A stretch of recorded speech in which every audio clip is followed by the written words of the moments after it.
Má láska opak? Ako s ňou súvisí nenávisť či strach?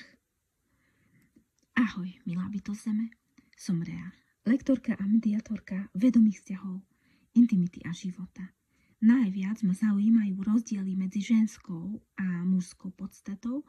O tejto téme môžeš odo mňa už aj e-book pýtať a dokonca všetko podrobne vieme rozobrať počas našej spoločnej konzultácie.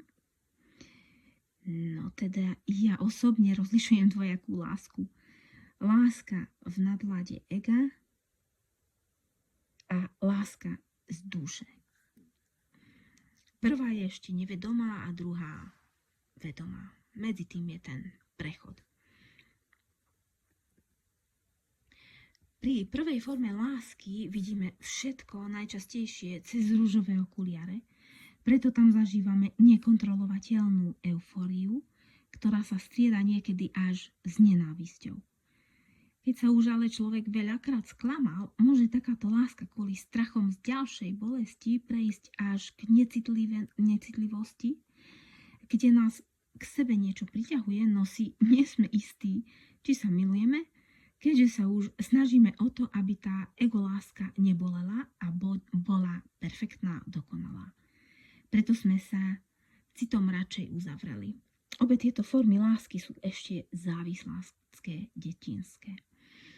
Pri láske prejavujúcej sa cez srdce také obrovské výkyvy nás už neovládajú ani neprekvapia. Túto lásku ja nazývam zrelou, dospeláckou, skutočnou láskou. Nevedomá láska sa prejavuje ešte cez naše neuvedomené, podvedomé vzorce. Sme vedení. Vedení sme našim egom. Vtedy si myslíme, že sa to nedá kontrolovať. Chceme mať nad ňou my kontrolu.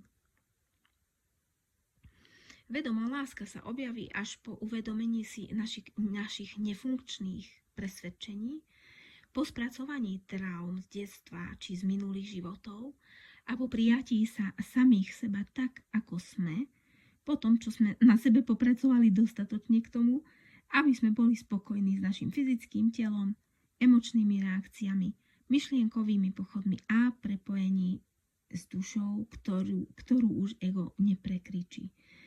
A príde vtedy, keď sme sa cez túto našu spokojnosť vo svete prejavili, teda naše poslanie úspešne rozžiarime do našho okolia.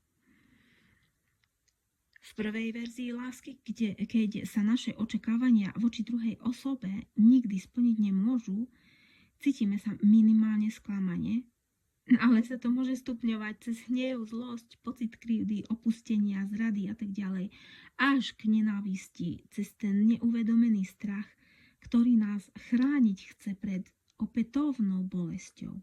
Tu ešte nevieme, že nespokojného človeka jeho ego cez tieto sklamania vedie vlastne k šťastiu, naplneniu.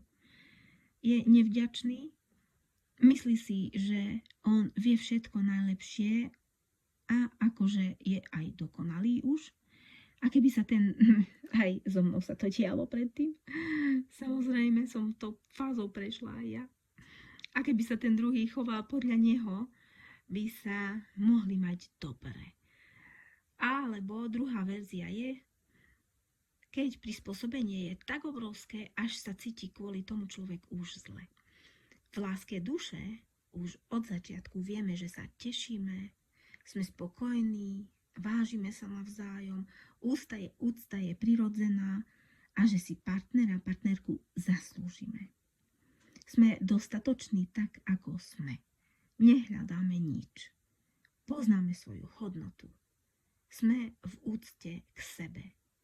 A preto ten druhý človek pri nás bude duša, ktorá je taká istá ako tá naša, akurát v inom pohlaví, vtelená v tomto dualitnom svete. Cítime sa naplnenie, neustále a do nekonečna. Milujeme sa. Sme všetkým a máme všetko, čo si predstaviť vieme. Nie kvôli tomu druhému pri nás, ale pretože sa proste cítime dobre tak či tak.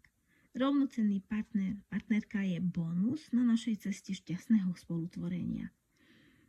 je našim dvojplameňom.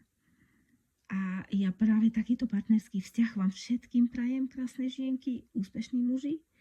Na ceste k takejto dokonalosti teda a ti rada pomôžem, keď sa mi ozveš.